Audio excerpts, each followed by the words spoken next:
This question's for Justin.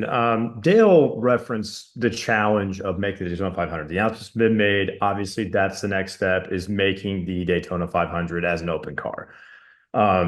Best case scenario, you go into qualifying, you secure one of those spots, and you call it a day. But if you do have to race into the duels, with this being such a huge thing for junior motorsports being the first cup entry. Can you just kind of take me through what the emotions will be like, trying not just to make the race and getting a good starting position, but also, keeping the car clean to get to Sunday? Just all those things. Can you just take me through all the different elements that goes into potentially racing the duels to make the 500?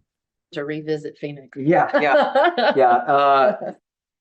We've had a lot of pressure. Phoenix is a great example of what not to do in those moments. But I think one of the things for me that's been ultra important, and Greg and I have talked about this, and we've talked about this internally. But I think your mindset has to be to go try to qualify, right? That has to be number one. And I think that's the easiest way to do it, because then you can race the duels in a different capacity. You can allow yourself to do a little bit more learning. You can work on some of the things that are going to be keys for the race for the 500.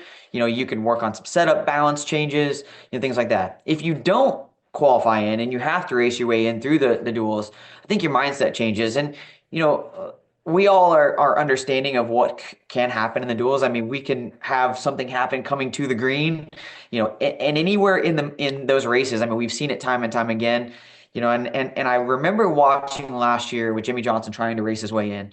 And I remember thinking to myself, if I'm ever in that position and you're going to have to go for it, you just have to kind of lay caution to the wind, and you're going to have to go and try and see what you can accomplish. And, number one, I have a great mentor in super speedway racing. Number two, we've had success on super speedways in the past. We won at Daytona, not this past summer, but the summer before, in the Xfinity Series. So, there are things that I think we have going for us in that capacity. But it's not lost on me how much pressure there is in this. And LW, who's sitting off camera over here, or just on camera, he told me just go focus on doing all we can do. But I do take a lot of pride in this process and what that's going to look like. And I have to do a lot more homework before Daytona. I have to understand the drivers.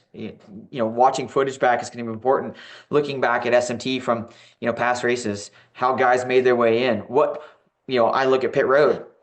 That could equally be a difference maker, on whether we make the race or not. So, there's a lot that goes into this. We still have to go try to win an Xfinity Series race. I mean, that's first and foremost on what we got too. So a lot of effort and time goes into this. But I look at who we've assembled. I look at the whole process, and it just feels right. As Chris has already said, it just feels right. And I feel like if there's ever an opportunity to go do this, it's definitely this year. And just to follow up, this question's for Chris. What's it going to be like for you to see that car on the track for the first time? Are you going to be nervous? Are you going to be excited? Have you kind of imagined what that would be? I have nothing to compare it to. I have nothing to compare it to. So I imagine I'll be excited and then maybe nervous. I don't know. These guys are kind of laughing because If we we've been talk talking about about it all day. They're like, gonna be well, nervous. it looks like one thing on paper, and then it looks like another thing when we're sitting out here in front of the building, and then it looks like a whole different thing on the track. And then I think they're speculating what is going to happen when I see that. I don't know. I really don't know. We have to take bets or something.